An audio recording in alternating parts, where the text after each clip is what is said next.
Oi, gente, boa tarde. Assim como a Bia, meu nome é Júlia, eu também sou mestranda de História Social pela USP, eu também sou historiadora e eu também pesquiso essa relação entre história e literatura, mas a partir das relações entre a ditadura militar argentina e a literatura contemporânea argentina, né? E aí eu vou ministrar a última aula do curso, que vai ser sobre a Mônica Alreda.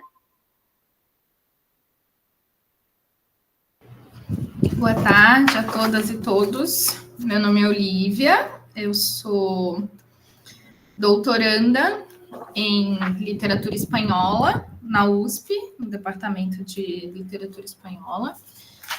Eu fiz o mestrado na Unesp de Araraquara, trabalhei com Guimarães Rosa, mas com a vertente do realismo mágico no Guimarães Rosa. E agora minha pesquisa, ela deu uma guinada e mudou para a literatura de autoria feminina espanhola, onde eu vou trabalhar principalmente o tema da maternidade. Então, estou aqui hoje com a Gil, com a Liei, com a Bia, porque o fantástico, o horror, o terror dentro da literatura é uma coisa que muito me interessa. Trabalhei com isso no mestrado. E quando elas me convidaram, eu achei, Júlia me chamou, eu falei, vamos fazer um curso sobre mulheres, né? E aí a gente conseguiu encaixar dentro da temática que cabia a todas. Porque, como vocês vão ver, a literatura de autoria feminina, não só na América Latina, mas no mundo como um todo, ela vem sendo descoberta a doses homeopáticas, infelizmente, né? Assim, quanto mais a gente estuda, né? A gente vai falar um pouco de tradição de literatura de autoria feminina, a gente descobre cada vez mais mulheres que escreviam, que escrevem e que são esquecidas dentro da história literária. Então, estar aqui presente nesse curso é muito importante e a gente ficou muito feliz com as inscrições de vocês. Ficamos muito, muito felizes de poder compartilhar com vocês esse pouquinho de pesquisa que a gente faz e poder trocar. Como a Iê falou, a ideia é que vocês também falem, que vocês também tragam, né? Porque a ideia é que seja um espaço de troca mesmo. Eu vou começar o curso com vocês, vou começar falando sobre literatura brasileira, uma mulher extraordinária, que é Lígia Fagundes Telles. E a ideia é que a gente trabalhe o conto da Lígia, Venha Ver o Pôr do Sol, pela perspectiva do... E aí a gente vai aí chegar, é terror, é horror, né? Vamos pensar essas nomenclaturas aí, essas teorias. E eu queria saber quem aqui conseguiu ler o conto. Se vocês conseguiram ler, levanta a mãozinha. Obrigada, Mona Lisa, Hanna. Não sei se vocês leram o conto pela primeira vez, mas vocês vão ver que a gente vai sair dessa aula com alguns booms na cabeça, né? Mas vocês vão ver que cada vez que vocês lerem, vocês vão descobrir alguma coisa diferente, porque eu acho que o mais legal da literatura é isso, né? A gente vai mudando a visão enquanto leitor, enquanto pessoa, e isso vai refletindo dentro da nossa leitura. Eu vou compartilhar com vocês a aula aqui agora, só um minutinho, e vocês me digam se está aparecendo para vocês. Está aparecendo aí? Acabou de aparecer, tudo certo. Tudo certinho? Mas está aparecendo esse negócio, tá aparecendo assim... Direitinho o formato do slide. Beleza. Como vocês podem ver, eu sou uma pessoa analógica, eu sou velha, não sei mexer com tecnologia. Mas temos Bia aqui para nos ajudar, né, Bia? Qualquer Geração coisa... Z, vamos lá, uhul! Qualquer coisa vocês gritam, tá? Vamos lá, vamos começar, então. Por que eu chamei o título dessa aula, né, de A Morte Disfarçada de Amor? Porque durante muito tempo, e eu acho que ainda hoje, a gente tem dentro da nossa estrutura social e patriarcal aqui, né? A ideia de que os homens cometiam crimes por amor, né? Então, o fato de ainda existir na nossa Constituição uma coisa horrenda chamada crime de honra diz muito sobre o que a gente enxerga como amor dentro da sociedade. E esse amor aqui, retratado nesse conto da Lígia, Venha Ver o Pôr do Sol, é um amor mortal, né? Um amor mortífero, na verdade, porque o personagem masculino aqui, ele vai cometer um crime que, já vou deixar claro aqui para vocês uma coisa, eu estou falando de feminicídio porque eu estou lendo a partir de 2025. Então, em 2025, nós temos uma lei que foi sancionada em 2016, se não me engano, que qualifica o crime contra a mulher, né, como o assassinato de mulheres, como feminicídio. Óbvio que quando Lígia escreveu esse conto, não existia essa terminologia, mas o que ela está narrando ali é um feminicídio, né? Então, quem foi Lígia, né? Lígia Fagundes Telles, essa mulher que conseguiu se inserir dentro da tradição canônica da literatura brasileira, e isso é muito importante, né? Eu não sei quem é estudante de letras aqui. Seria tão bom se a gente tivesse tempo de se apresentar todo mundo, né? Mas não dá. Né? Eu não sei quem é estudante de letras, mas eu tenho certeza que quem é estudante de letras deve ter a mesma queixa que eu tenho, que eu fiz a minha graduação não faz tanto tempo assim. Mas nós temos pouquíssimas mulheres sendo estudadas dentro da academia, né? E é um espaço a ser desbravado ainda, em cursos de graduação, principalmente. Na pós-graduação, talvez um pouco mais, mas em cursos de graduação nós temos pouquíssimas. E dentre essas pouquíssimas está Lígia, né? Que é uma mulher paulista. Lígia nasceu em São Paulo, em 1918, e morreu em 2022. Ela começa a sua carreira literária muito cedo. Ela publica o seu primeiro livro aos 15 anos de idade, né? E é um livro bem aceito pela crítica, mas ela vai trabalhar não só com o que ela publica primeiro, que é um livro de contos, né? Ela vai ser uma exímia contista, mas ela também vai ser uma romancista, né? E na esteira de uma mulher que está aí fugindo de estereótipos, se colocando como cânone dentro da literatura brasileira, né? Ela vai também ser uma das primeiras mulheres a se formar em bacharel no curso de Direito da USP. Ela é colega de classe de ninguém menos do que Hilda Hilst, maravilhosa, e aí elas viraram melhores amigas a vida toda, né?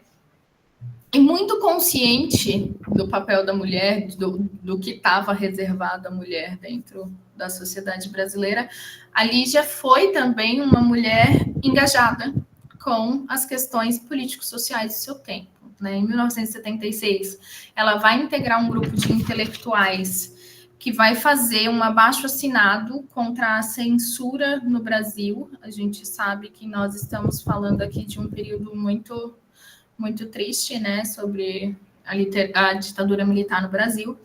Então, ela vai, junto com outros intelectuais brasileiros, fazer um abaixo-assinado. Eles vão coletar mais de 1000 assinaturas. E ela vai aí nessa fotinha que eu achei para vocês, com uma foto rara e inédita que foi encontrada quando ela morreu em 2022, né? Dela, o Hélio Silva, o Jefferson Ribeiro e a Nélida Pinhon, né? Outra mulher também, que eu acho que caberia nesse curso se nós tivéssemos mais tempo, né? E aí eles vão até Brasília em plena ditadura militar, vamos lá, né? Em plena ditadura militar, entregar um documento contra a censura. A sua obra vai trazer muito desse contexto histórico do tempo, né? Então, esse trabalho com a memória também é um trabalho, embora tenha essa perspectiva imaginativa, né? Esse trabalho com a memória também vai trabalhar com essa complexidade da experiência vivida socialmente pela Lígia. Publicou, eu coloquei aqui só algumas das suas obras, né? Ela tem muitas obras publicadas, ainda bem, para a nossa alegria. O seu primeiro romance é o Ciranda de Pedra, de 1954, que virou adaptação para a novela da Globo, né? Temos Verão no Aquário, de 1964, o ano do golpe militar. As Meninas, que para mim é um dos maiores romances de formação da literatura no Brasil. Assim, eu acho que vale muito a pena a leitura. E não só pela questão literária, mas também pela questão histórica, como ela trabalha essa questão histórica nas meninas, né? As Horas Nuas, de 1989. E aí, de contos, eu trouxe Porões e Sobrados, de 1938, que é o primeiro livro que ela publica, né? O Jardim Selvagem, de 65. Antes do Baile Verde, de 70. Seminário dos Ratos, que caiu e cai em diversos vestibulares do Brasil, aí, né, de 70, de 77. E A Disciplina do Amor, que é um livro de contos lindíssimos, que vale a pena também a leitura, de 1980. Nós vamos trabalhar com esse livro de 1970, que é Antes do Baile Verde, que vai reunir aí uma coletânea de 9 contos, né, que vai trabalhar com as mais diversas, os mais diversos temas, mas que sempre vai perpassar aqui por esse lugar que a Lígia Fagundes possui na história, né? Ela está vivendo um momento histórico,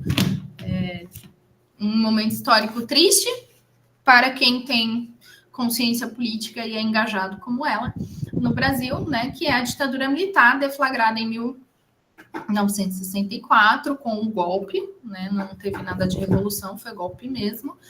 Então, nós tivemos a ditadura militar em 1964, e esses autores, eles são muito afetados também, como toda ditadura, né, infelizmente, a cultura é muito afetada por essa ditadura. Por isso, em 1968, nós temos um endurecimento da censura no Brasil após a publicação do Ato Institucional número 5, né? A conjuntura da ditadura leva a uma recessão econômica que já está acontecendo no mundo. Vocês vão ver quando a Ia falar do Uruguai, a gente também vai falar aí de uma recessão prolongada, e a América Latina sofre muito com essa recessão, né? E a gente vai ter uma personagem, a personagem central desse conto, que é o Ricardo, ele também vai sofrer. Essa recessão está presente nessa narrativa, né? O Ricardo, ele já não era um homem de posses, mas ele perde o seu apartamento e vai morar numa pensão chula, né? Como ele diz. Então, essas questões, elas estão imbricadas aqui na história. E também a desigualdade de classe vai estar muito presente aqui, porque uma das coisas que fazem com que o Ricardo se sinta extremamente ofendido com a Raquel, com a atitude, o comportamento da Raquel, é o fato dela trocá-lo por um homem mais rico, né? Por um homem que vai levá-la ao Oriente, ao Oriente. Então, essas questões, a gente consegue pegar nas entrelinhas as questões históricas, mas elas fazem parte do que vai moldar o comportamento daquelas personagens, né? E aí, obviamente, os questionamentos sobre os papéis de gênero e sociais. Nós já passamos aí pela primeira onda do feminismo, né? Nós temos livros importantes sendo publicados, como O Segundo Sexo, de Simone de Beauvoir, que vai aí suscitar uma discussão muito grande acerca do papel das mulheres dentro da sociedade. Nós teremos mulheres que votam já nesse período. Então, essa busca por representatividade, essa busca por se colocar na sociedade a partir de um viés fora desse estereótipo, né, desses papéis colocados para as mulheres dentro da conjuntura social, vai se refletir também na literatura de alguma forma, né? A Mari Del Priore, que é uma historiadora brasileira, ela escreveu um livro, As Mulheres do Brasil, a História das Mulheres no Brasil, desculpa. a história das mulheres no Brasil. E ela vai falar que no século XIX, a gente tem a recuperação de uma imagem mais nítida das mulheres através dos diários, de fotos, cartas, testamentos, relatórios médicos, policiais, jornais e pinturas. Já no século XX, elas vão ganhar visibilidade por meio de livros e manifestos de sua própria autoria, da mídia cada vez mais presente, dos sindicatos e dos movimentos sociais dos quais participam, das revistas que lhes são diretamente dirigidas, dos números com que são recenseadas, enfim, toda sorte de documentos que o historiador utiliza para desvendar o passado foram largamente consultados para jogar o máximo de luz sobre histórias tão ricas e tão diversas. Então, a partir aí da década do começo do século XX, essas mulheres elas vão começar a ter mais voz, né? E vão além de ter voz, elas vão começar a contar as próprias histórias a partir da sua própria voz, né? Então, contar as suas próprias histórias a partir da sua própria voz vai fazer com que essas mulheres ingressem de uma maneira dentro da literatura e da recepção da crítica literária diferenciada do que a gente via anteriormente. A Elaine Showalter vai propor que há uma evolução da escrita feminina, né? Essa evolução que pode ser apresentada no que ela vai chamar de 3 fases, né? Assim, pensando aqui, gente, que é só uma questão didática para a gente, porque sabemos que literatura não é uma coisa que a gente pode encaixar em caixinhas, né? Assim, essa faz parte do romantismo, essa faz parte do realismo. A gente faz isso enquanto professor por uma questão didática. E aí a Showalter, ela vai trazer, ela vai identificar isso. A Showalter é uma escritora, uma crítica literária feminista, em que ela vai fazer a sua teoria literária feminista, ela vai reivindicar uma teoria literária feminista a partir do estudo de obras de escritoras inglesas, né, do século XIX. Não só do século XIX, mas ela começa a estudar essas mulheres no século XIX.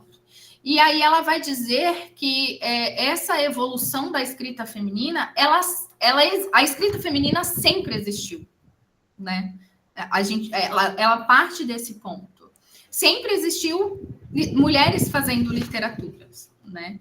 O que a gente vê é que existe uma mudança de recepção desses textos e, consequentemente, uma mudança característica nesses textos, né? Então, a primeira fase, que ela chama de feminina, do século XIX até o início do século XX, vai retratar. Então, é aquilo, né, do realismo, né? Nós temos mulheres sendo retratadas refletindo os papéis sociais impostos pelo patriarcado. A gente pode pensar em Maria Firmina dos Reis, por exemplo, no Brasil.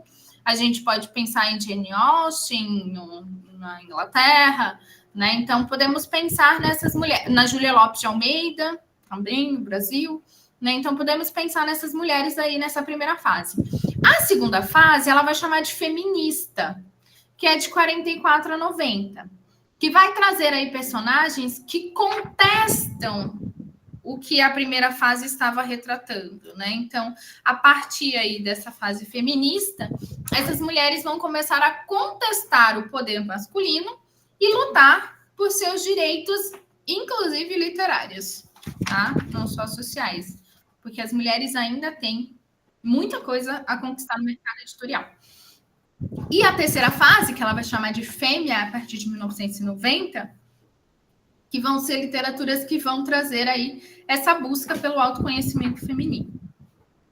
Como vocês podem perceber, tendo lido o livro da Lígia, o conto da Lígia, a Lígia, nós podemos encaixá-la aqui nessa segunda fase, né? Ela tem personagens femininas que contestam esses papéis que são designados mulheres, mas ainda não está relacionado com o que a gente vai entender como a terceira fase da fêmea, que é o que a Showalter vai colocar como uma literatura genuinamente feminina, de autoria feminina.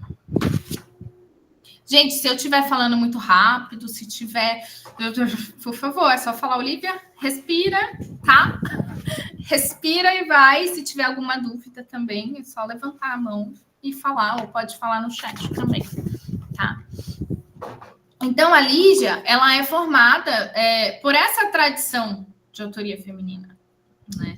É óbvio que ela bebeu na fonte, que ela leu, que ela se inspirou em literaturas de outras mulheres.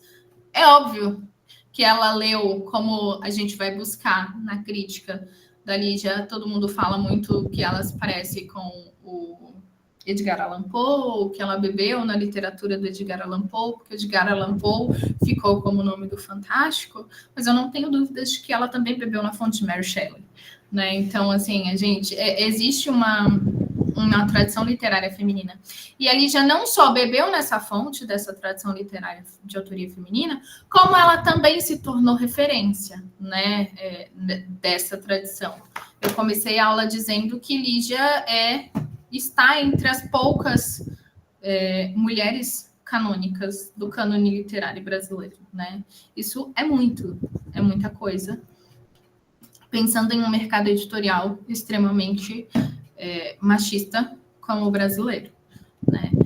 E ela vai se destacar por coadunar, né? Então, a literatura da Lígia, ela coaduna a literatura, a ficção e a história, embora ela vá usar, em muitos momentos, estratégias que parecem fugir à realidade, né? Que é o caso do imaginário fantástico, do absurdo, né? Em que essa intuição do campo do irracional, ela vai estar sempre muito ligada, emanando um período histórico, um contexto histórico, que faz parte do laço da memória, né? Eu trouxe aqui para vocês um pequeno trechinho do Seminário dos Ratos, em que o narrador diz assim: mas ninguém vai esquecer esse conto-retrato se nesse retrato houver algo mais além da imagem estática.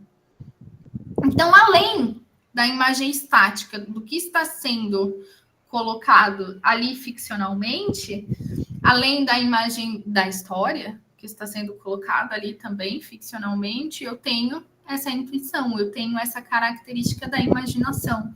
E o fantástico, ele vai trabalhar muito com a imaginação do leitor, né?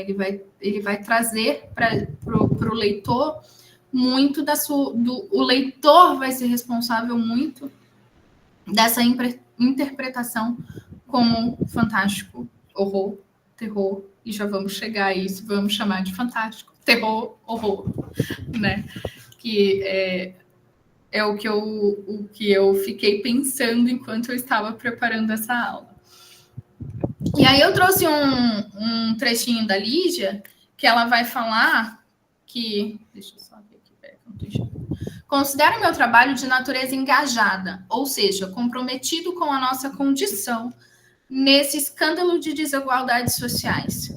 Quase peço desculpas ao leitor quando ele me faz perguntas sobre a criação literária. Ah, sempre um mistério que não tem explicação. Nem o mistério, nem o ser humano. Participante desse tempo e desta sociedade, tento mostrar as chagas desta sociedade. É o que posso fazer. Então, fico assim, constrangida. Quando se queixam, eu deveria passar mais esperança para o leitor? Não. Desculpa, eu deveria passar mais esperança para o leitor, não? Pergunto agora, é possível ser otimista diante de tamanha crueldade? De tamanho desamor? Então, é possível, dentro desse lugar que a gente ocupa, desse mundo que a gente vive, a gente ainda passar, né, otimismo e amor? Sim, Lígia consegue fazer isso. Ela está se questionando, mas ela consegue. Ela faz de alguma forma. Não nesse conto, é claro, né? Porque nesse conto é só horror mesmo.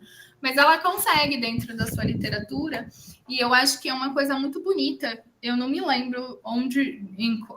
Não me lembro se foi nas Meninas ou se foi na Ciranda de Pedra que eu li. Mas ela traz a ideia da memória como um elemento de resistência e beleza, né? Porque a memória, embora ela parta de um espaço, de uma realidade, né? Daquilo que você viveu, você também consegue enfeitar essa memória com algo de bom que possa trazer ali um certo otimismo. Então, a gente tem essa mulher engajada com esse lugar que ela ocupa dentro, um lugar privilegiado, ela nunca negou isso, né? Como mulher branca, como uma mulher de classe alta, né? Assim, ela foi sim uma mulher inovadora ao entrar num curso de bacharel da USP, mas a gente sabe até hoje quem entra no curso de bacharel da USP, né? Então, ela tem, sim, os seus privilégios. Mas isso não faz com que ela não enxergue o mundo que está ao seu redor, né? São temas da literatura dela, o desencontro entre eu e o mundo, entre a aparência do real e sua verdade oculta, a hipocrisia social, o drama da rejeição que engendra seres acossados pelo medo e pela solidão sem saída. Então, essas temáticas, elas vão auxiliar aí para que essas personagens femininas vivenciem, ainda que ficcionalmente, uma angústia pela busca de uma individualidade identitária. E aqui eu volto na Showalter, né? Porque quando ela fala lá da segunda fase feminista, é isso que essas mulheres estão buscando. Elas estão buscando uma individualidade identitária que as caracterize como sujeitos, pensando na ideia da Simone de Beauvoir, né? Eu sou sujeito a partir do momento que o outro me considera como sujeito. Então, eu vou ser considerada um sujeito, enquanto mulher, um sujeito, a partir do momento que o outro me considerar também um sujeito.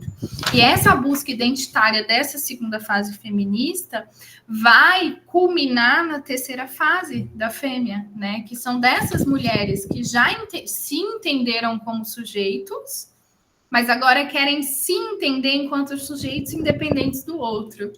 O que é muito bonito, porque vem sendo calcado historicamente, as mulheres vêm abrindo outras mulheres, como Lígia e outras antes de Lígia e outras antes, vêm abrindo esse caminho para que essas mulheres se entendam dentro de sua identidade, seja ela literária, social, antropológica ou qualquer coisa do tipo, né? E aí a gente chega na questão do estilo literário que a Lígia elege para trabalhar a sua literatura, né? Eu acho que quando você é um escritor, nada é feito por acaso, né? Então, a Lígia, ela é considerada uma das maiores escritoras de fantástico da literatura brasileira, porque ela elege essa estética como matéria para o seu trabalho, né?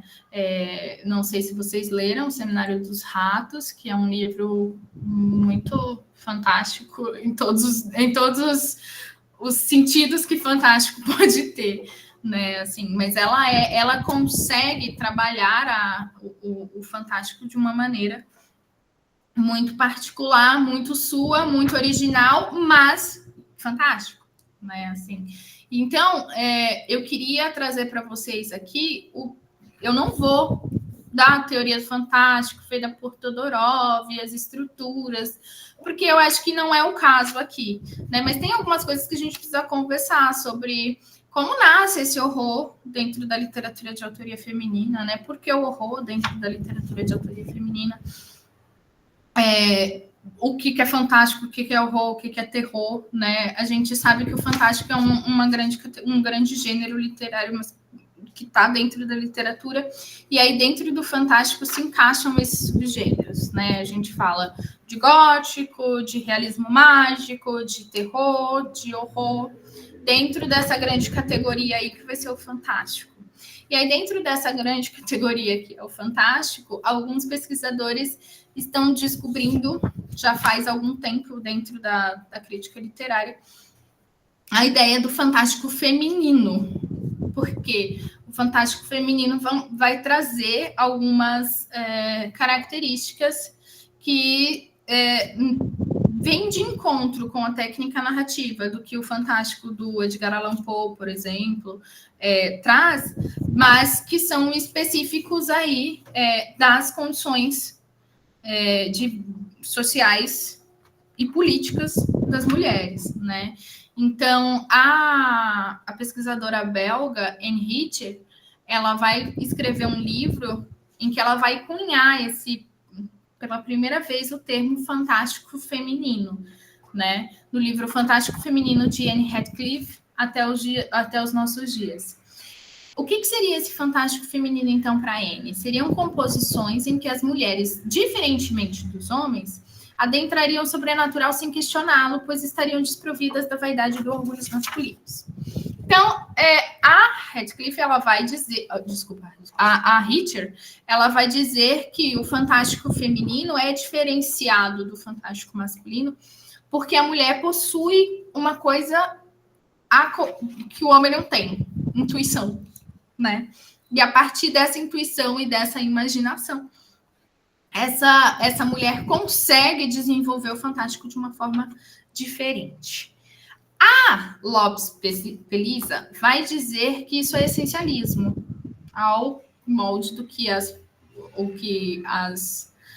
feministas francesas tentaram fazer, né? Que é essencializar a mulher. Então a mulher é... E aí, esse essencializar está relacionado com colocar a mulher em um papel que durante muito tempo foi colocado, inclusive, pelo patriarcado, que é o irracional, né? A mulher mais ligada ao sentimento, mais ligada ao subjetivo e ao irracional, enquanto o homem é mais racional. E aí, com essa justificativa, nós temos diversos estereótipos e papéis de gênero sendo colocados pelas mulheres. Então, a Lopes Peliza vai rechaçar essa ideia do fantástico feminino e vai dizer que não, que existe um fantástico feminista, né? Porque esse fantástico feminista vai explorar, né, de forma subversiva a ordem patriarcal oferecidas pela vertente do fantástico. E o espanhol, David Roas, ele vai concluir que o fantástico feminista, seguindo o que a Felissa disse, que o fantástico feminino é caracterizado por 3 aspectos fundamentais, né? Uma cosmologia de questões especificamente relacionadas à experiência da mulher, e eu acho que aqui nesse curso isso vai ficar muito latente, né?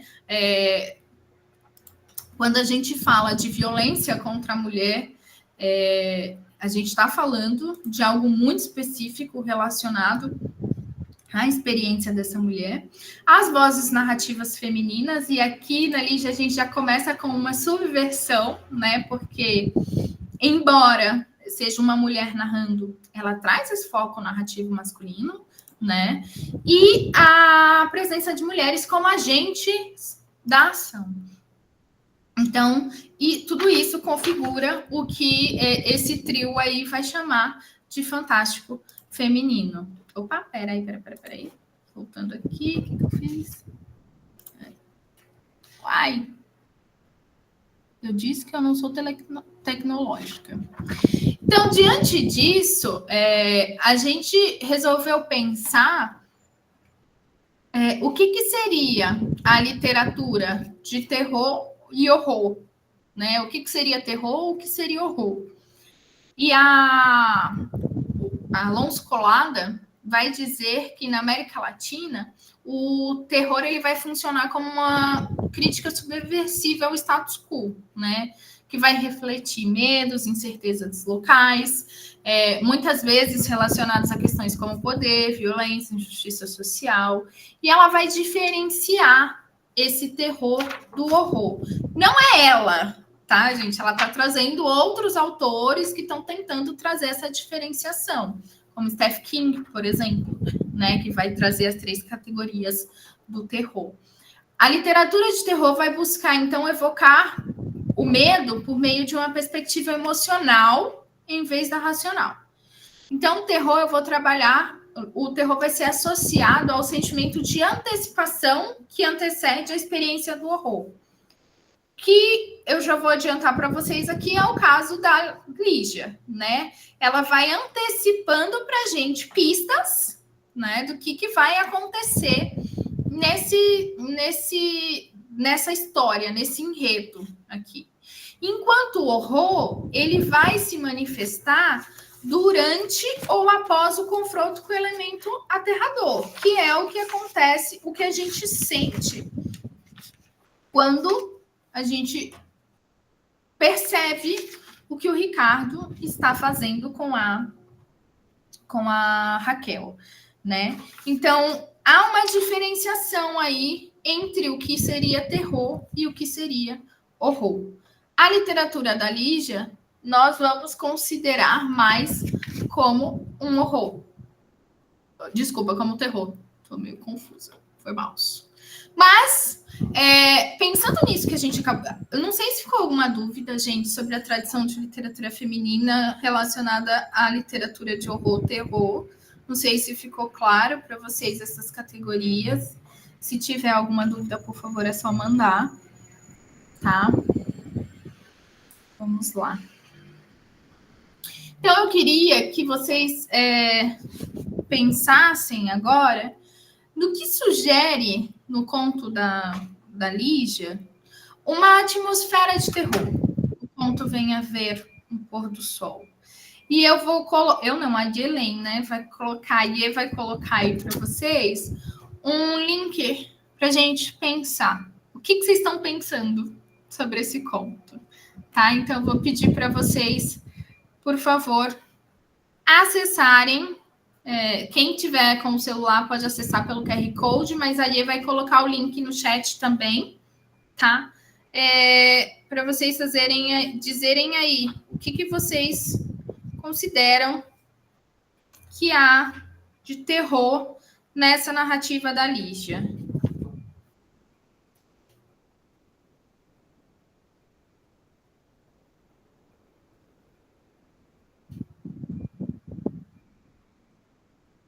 Só estou esperando conectar, né, todo mundo para lançar aí a atividade, sim?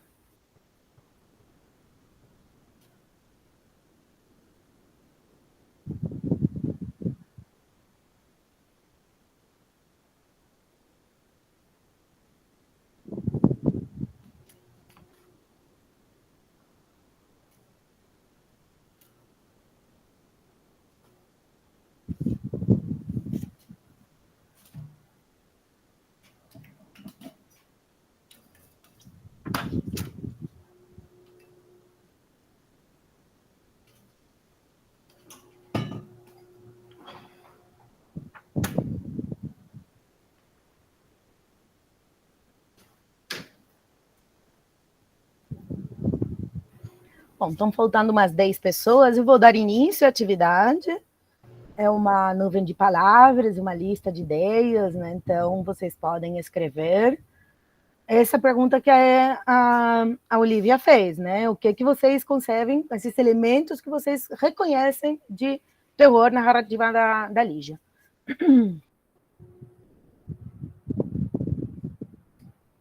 A votação está aberta, vocês podem começar a votar. Lembrem de escrever e colocar enviar, porque senão não aparece para nós.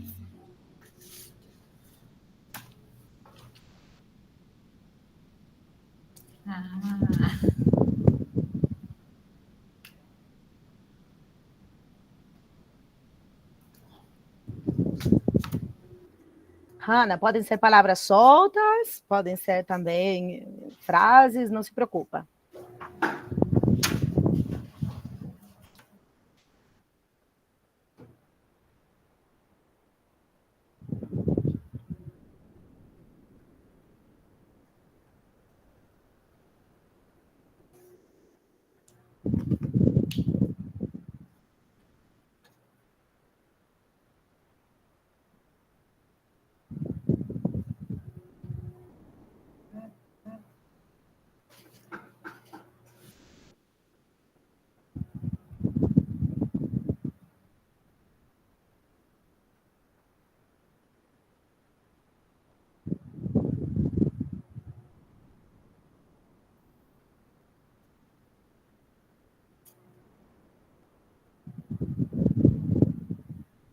Muito bom.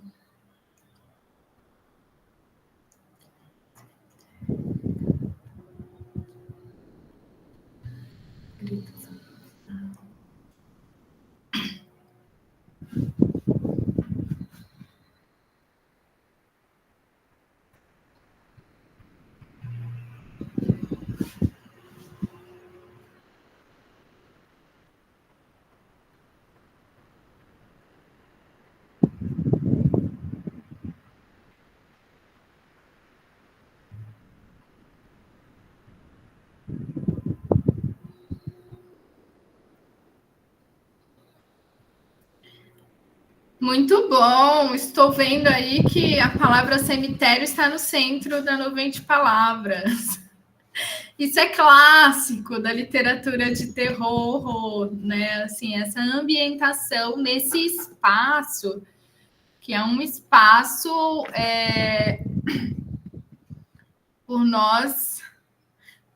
por mim, muito evitado. Eu odeio cemitérios. Detesto. Eu sou uma pessoa contraditória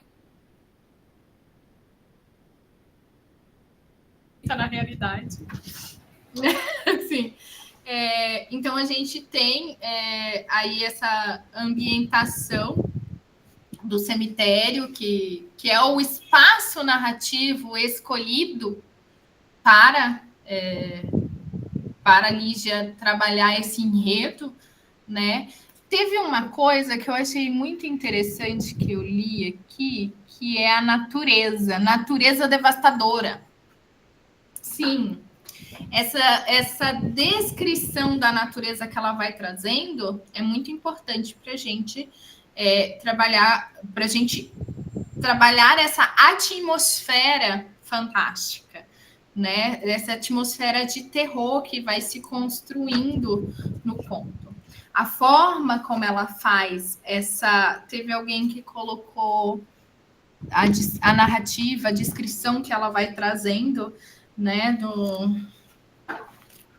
deixa eu só ver se eu acho aqui o nome. Ambientação e narrativa, isolamento, abandono. Veja aqui, olha, que eu coloquei a lista. Tá, é mais fácil. Pode seguir. Descrição da expressão facial, olha que legal isso. Descrição da expressão facial. É genial a forma lugar isolado, incapaz de ser encontrado, né? Também. Isso também é arquitetura. As atitudes suspeitas. Essa persistência do Ricardo é de lascar mesmo, né? Assim. A trilha de pistas que é deixada durante o texto que faz suspeitar que algo está errado.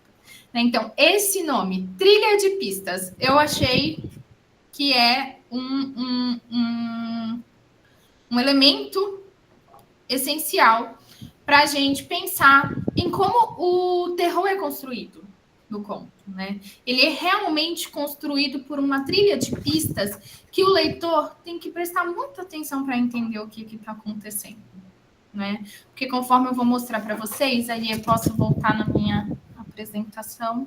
Pode sim. Aí, a partir de agora, a gente vai trabalhar mais em cima do texto mesmo, do texto literário. Eu quero mostrar para vocês como essa trilha de pistas foi sendo... eu tenho que apresentar de novo? Peraí. Sim, porque como a Iê estava apresentando, saiu a sua rapidinho. Pronto. Como essa trilha de pistas, né, vai sendo deixada para a gente, leitor, e vai criando essa sensação incômoda que a literatura de terror traz para a gente, e que vai culminar na monstruosidade que a gente vai encontrar, né? Então, nós temos aí algumas pistas que são colocadas para nós, a começar pelo nome das personagens. Raquel e Ricardo. Esse é um conto que vai narrar, eu não vou ficar falando enredo para vocês aqui, porque vocês leram, né? Então, assim, é um conto que vai trazer um encontro de dois ex-namorados, né? Que já faz algum tempo que não se vê, né? E a escolha do nome dessas personagens não é à toa. Raquel e Ricardo são dois nomes de origem hebraica. Já vamos pensar aí na questão do cristianismo, né? Na questão religiosa. Raquel significa ovelha. Ovelha submissa, né? Aquela ideia de submissão. O que é a ovelha, né? A ovelha é o que é dado em sacrifício. A ovelha é o que é guiada pelos pastos, pelo pastor, né? Então, é isso que significa Raquel, né? Então, o nome Raquel aí não é escolhido à toa. Assim como Ricardo, que significa o forte, o corajoso e que detém o poder. Então, olha uma coisa tão insignificante como o nome, né? Então, na escolha dos nomes dessas personagens, nós já temos traçado o destino de Raquel. Qual é o destino de Raquel? É ser imolada, tal qual a ovelha da Bíblia, né? Então, a gente tem aí já nessa escolha dos nomes esse indício de que alguma coisa tá ali para a gente parar para pensar, né? Por que ele é quem detém o nome dele significa que ele é forte, corajoso, detém o poder, e ela é submissa, é a ovelha, né? É a mulher que está ali para ser oferecida em sacrifício, né? Além dessa questão dos nomes, nós temos a escolha do espaço narrativo, como bem vocês trouxeram, e eu vou trazer isso em forma de citações do texto para vocês, né? Como que isso é construído para a gente? Então, o espaço narrativo é esse cemitério abandonado, né? E é o cemitério, além de abandonado, em um lugar afastado, isolado, onde apenas algumas crianças brincam, não tão perto dali, né? As crianças estão brincando na rua do cemitério, mas o cemitério está no topo de uma ladeira, né? Então, nós temos aí um lugar abandonado que já demonstra para gente que quando você chega num lugar que é isolado, você já fica meio cabreiro, né? É natural do ser humano. Por quê? Porque é desconhecido. O que é desconhecido faz com que a gente crie uma tensão, certo? Além de ser desconhecido o lugar, de ser um lugar isolado, a tensão criada pelo lugar isolado, nós temos uma das maiores incógnitas da história do ser humano, que é a morte. Porque o que o cemitério simboliza? O cemitério simboliza a morte. O que acontece depois que a gente vai para o cemitério? Não se sabe. Ninguém nunca conseguiu provar. Existem vertentes e vertentes e vertentes dentro de um pensamento religioso. Às vezes tem alguns filosóficos também, filosóficos religiosos. Mas a morte é um mistério. É um mistério que assusta, por quê? Porque a gente não sabe o que acontece depois que o corpo desencarna aqui, né? Que morre. Então, por isso que esse espaço do cemitério é um espaço muito explorado dentro das narrativas fantásticas, né? E das narrativas... E aqui, dentro da narrativa da Lígia, esse espaço ele vai ser explorado como ela vai adentrando ao cemitério, né? Ela vai entrando para o cemitério e entra e desce na catacumba, né? Ou seja, Raquel está entrando para a sua morte. Ela está percorrendo o caminho da sua morte, né? E aí o Ricardo vai falar que ela fala: o que você está fazendo? Me trouxe para o cemitério, né? A postura dela é toda de uma mulher decidida, né? Então, por que você me trouxe aqui? A gente não podia tomar uma cerveja, né? Ele fala: cemitério abandonado, meu anjo. Vivos e mortos desertaram todos. Nem os fantasmas sobraram. Olha que interessante. É um cemitério onde nem os fantasmas sobraram. É muito cruel o que a gente descobre depois. Porque ela não tem a chance nem de pedir para um fantasma ajudá-la. Acabou. É aquilo ali, né? E aí ela fala: nunca vi um cemitério mais miserável. Que deprimente, exclamou ela, atirando a ponta do cigarro em direção a um anjinho de cabeça decepada. O anjinho de cabeça decepado. Né, assim, é o abandono. Ela está descrevendo aqui para a gente nessa cena o abandono do cemitério, mas ela também está trazendo para a gente quem é Raquel, né? Quem é Raquel? Uma mulher que joga um cigarro em cima da Eugênia, da cabeça decepada. José Sebastião está com a mão levantada? Pode falar? Pode falar, José. Sem querer, será? Acho que ele deve... José, o microfone está aberto para você. Pode abrir quando você quiser. Tá bom? Vocês estão me ouvindo? Agora sim. Sim, desculpa. É só compartilhar que a minha percepção de que esse cemitério, por ele estar completamente vazio de vivos e mortos, ou seja, o próprio vazio, é só um reforço da lógica judaica. Porque no judaísmo não existe céu e inferno, né? A paga do justo, do bom servo, é viver longos dias sobre a terra com grandes filhos, grandes propriedades, e morrer cedo é a grande punição, porque aí você deixa de existir. Olha, então, para mim, é um reforço, porque a cristandade vai trazer, né, essa percepção de que existe um pós-vida, em que vai ser o paraíso, ou o Sheol, que vai ser o fogo eterno. No judaísmo, não. É muito materialista. Algumas vertentes muito pequenas que têm a ideia de reencarnação. E a escolha dos nomes, né, de origem hebraica faz muito sentido. Obrigada, José, pela contribuição. Faz muito sentido. Professora. Bem interessante. Muito legal. E aí ele vai trazer também, né, ali, quando eles chegam na tumba, né, que ele disse da família dele, entre os braços da cruz. Essa imagem, para mim, é assim, maravilhosamente bem feita. Entre os braços da cruz, uma aranha tecera 2 triângulos de teias já rompidas, pendendo farrapos de um manto que alguém colocara sobre os ombros de Cristo.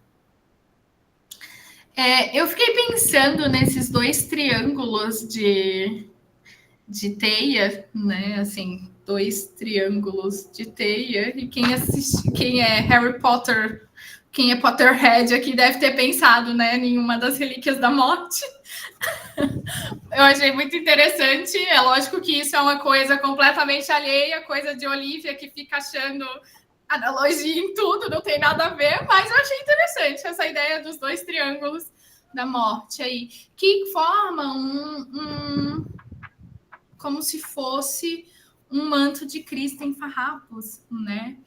E a gente sabe que Cristo foi crucificado na cruz e foi depois morto, e 3 dias ele passou em uma tumba, que é para onde ela está indo, né? Então as coisas elas se interconectam de uma forma muito interessante, para poder mostrar para o leitor que alguma coisa está acontecendo ali, né? A gente só tem essa certeza no final, mas ele vai deixando essas pistas, né? Assim, essa criação dessa atmosfera sombria também, os adjetivos que esse narrador traz, né? Assim, a débil cantiga infantil era a única nota viva na quietude da tarde.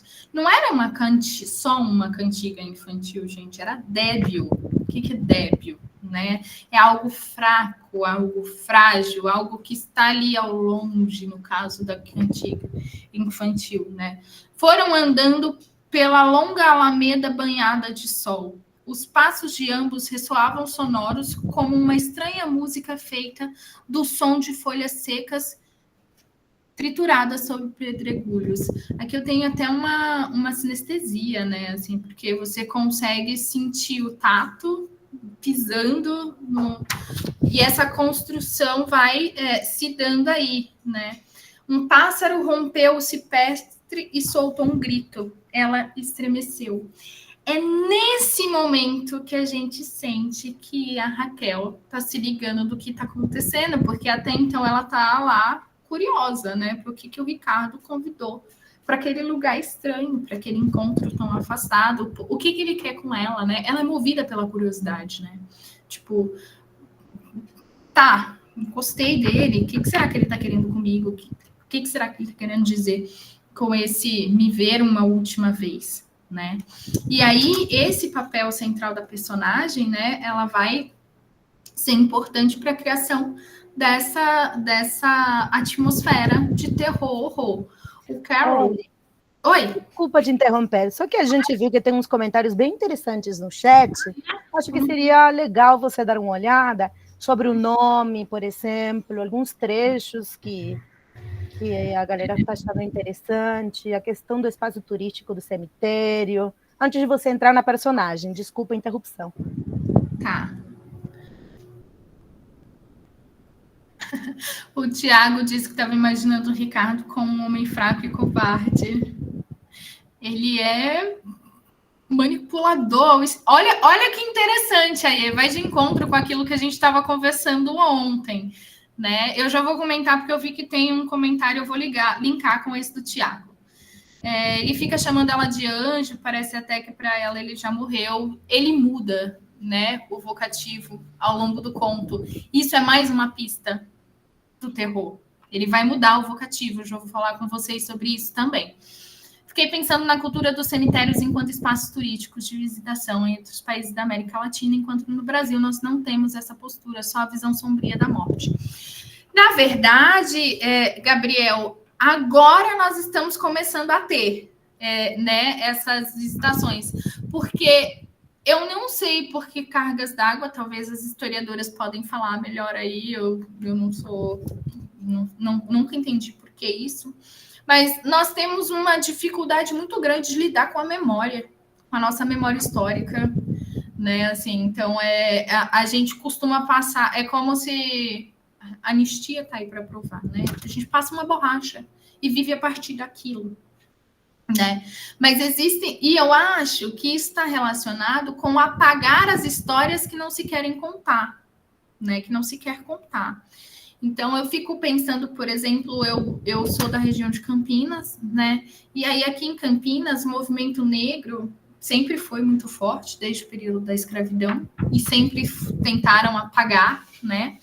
E aí, o movimento negro fez um passeio muito interessante chamado Rotas Afro, e eles vão visitar um cemitério em que está enterrado um homem negro que é conhecido como uma espécie de guru aqui das pessoas na cidade, que foi muito importante para a história da cidade. E aí é muito interessante como quando você vai fazer esse passeio, as pessoas elas não querem participar dessa parte do cemitério, que é uma parte essencial para a gente entender, por exemplo, a construção da igreja do Largo, porque ele era um artista também, né? Porque a gente, de alguma forma, a gente não quer lembrar um passado que foi... A gente tem as mãos sujas de sangue.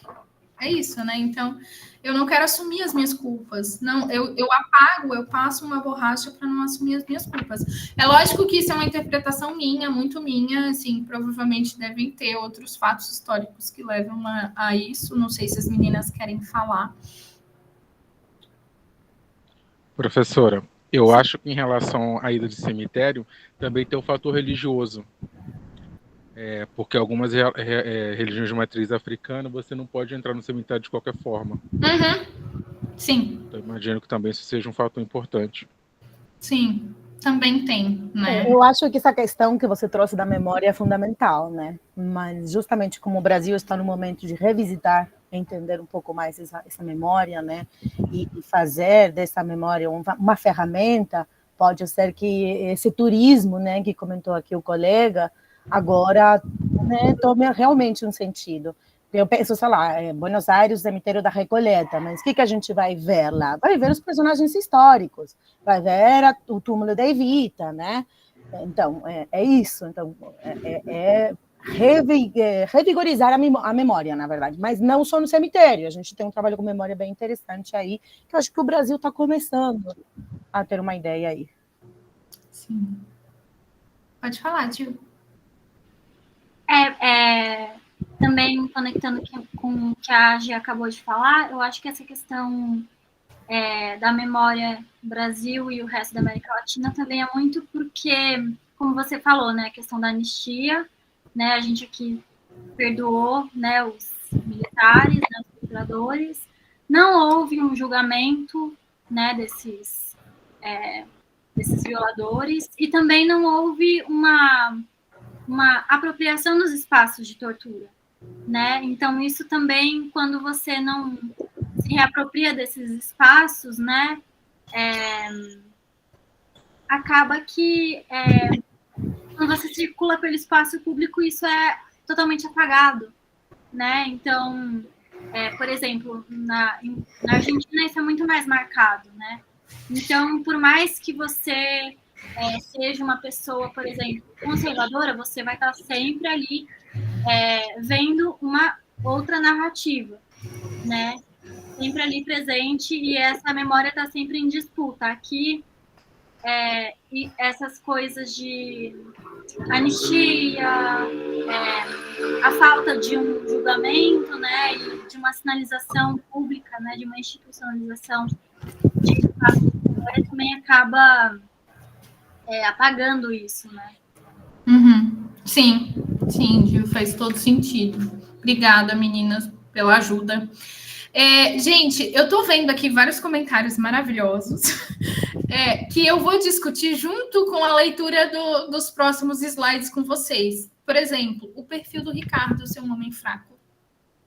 Ou o perfil da Raquel ser uma mulher arrogante, né? Vamos comentando isso aos poucos. Eu quero que vocês, por favor, vão falando caso a gente deixe de falar o que vocês queriam. O fato da cantiga, da ciranda cirandinha, que relação maravilhosa, eu não tinha pensado nisso. As crianças dançando ciranda, o anel que tu me destes era pouco, se acabou. Assim, é mais ou menos esse o sentimento do Ricardo, né? Assim, a gente não é à toa, com certeza não é. Agora, eu queria só passar para vocês, conversar com vocês sobre essa questão que a Eleonora trouxe aqui do trecho, que ela, na caracterização do cemitério, a Raquel fala, é um risco enorme, não insista nessas brincadeiras, e se vem um enterro, né? Eu não gosto de enterro. Aí o Ricardo fala, mas enterro de quem, Raquel? Raquel. Ele fala 2 vezes. Esse vocativo repetido 2 vezes pode ser entendido como, mas enterro de quem? E aí ele responde, Raquel. O enterro da própria Raquel, né? Eu tinha pensado nessa repetição do nome dela 2 vezes aqui também, como uma pista deixada para a gente de como esse homem, ele tá ali para cometer um crime, né? Ele tá ali para fazer alguma coisa com ela. Chega a dar arrepios quando a gente pensa, né? E aí, eu queria passar, só para a gente pensar, nessa questão que vocês trouxeram do perfil do Ricardo e do perfil da Raquel. Porque eu trouxe para vocês o perfil do Ricardo e o perfil da Raquel, para a gente pensar como o perfil dessas 2 personagens são importantes para a construção, não só do terror nesse conto, mas também para a construção do que a gente vai considerar feminicídio nesse conto. De como o feminicídio ele se concretiza nesse conto, né? Então, por isso que eu trouxe para vocês essa questão do papel central das personagens na narrativa de terror, né? Eu nem vou ler porque a gente já não vou ler a citação porque deixei aí sem ler, né? E aí, o Ricardo, ele é apresentado para a gente, e aí eu vou chegar no perfil do Ricardo e da Raquel, que vocês comentaram aí no grupo. Primeira vez que eu li esse conto, eu era adolescente. Eu era uma adolescente que gostava de ler, e aí eu fui ler. Eu li As Meninas e fiquei encantada, apaixonada pelas meninas, e aí fui ler, quero ler toda a obra da Lígia, né? E aí fui ler os contos. E aí, quando eu li esse conto pela primeira vez, eu não enxerguei as pistas do Ricardo como um manipulador. Eu enxerguei o Ricardo como um pobre coitado que foi abandonado por essa mulher, né? Como fraco. Ai, tadinho, gente. Ó, ele tá querendo encontrar com ela por uma... Ela vai se casar com outro, ele quer ter um revival, né? Ali com ela. E aí, ela fica tratando ele com esse desdém todo. Puta sacanagem. personagem, o cara tá ali super apaixonado, né?